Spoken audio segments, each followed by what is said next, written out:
उसने सोचा था कि उसके पास जीतने का पूरा मौका है, लेकिन जैसे ही रेस शुरू हुई वो पतला सा अमेरिकन लड़का जो एक गोल्फ कैप पहने हुए था तुरंत सबसे पीछे छूट गया।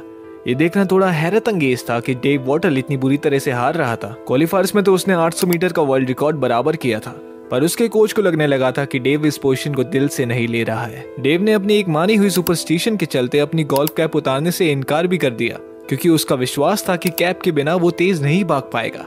ओलंपिक से लगभग 2 महीने पहले उसका ध्यान ट्रेनिंग से हटकर अपनी शादी की प्लानिंग में लग गया था। उसके कोच ने इस वजह से मजाक में कहा था कि उसने गोल्ड मेडल अपनी होने वाली बीवी के लिए छोड़ दिया। इस बात का बदला लेने और अपने कोच को गलत साबित करने के लिए डेव ने अपनी ट्रेनिंग में और ज्यादा मेहनत शुरू कर दी।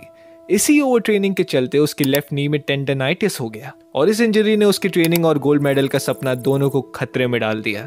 लेकिन जब लग रहा था कि कोच की बातें सच हो जाएंगी, तभी कुछ अलग हुआ। इवन तो वो शुरू में काफी स्लो लग रहा था, पर असल बात ये भी थी कि रनर्स ने रेस की शुरुआत में ही अपना सब कुछ लगा दिया था और अब वो धीरे धीरे थक कर पीछे छूटने लगे थे। धीरे धीरे देव ने प्लेयर्स को कैच करना शुरू कर दिया और येवजेनी आर्जुनोव तक पहुंच गया, जो रेस के सबसे बड़े फेवरेट माना जा रहा था। पर जैसे ही डेव उस तक आया, आर्जुनोव ने अपनी स्पीड बढ़ा दी और डेव एक बार फिर से पीछे रह गया। डेव का घुटना दर्द से जल रहा था।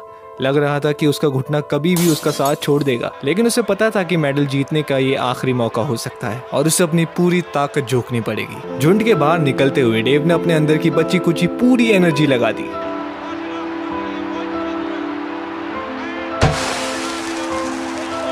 और उसने आर्जुनोव को सिर्फ 0.03 सेकंड से हराकर गोल्ड मेडल जीत लिया। इनक्रेडिबल।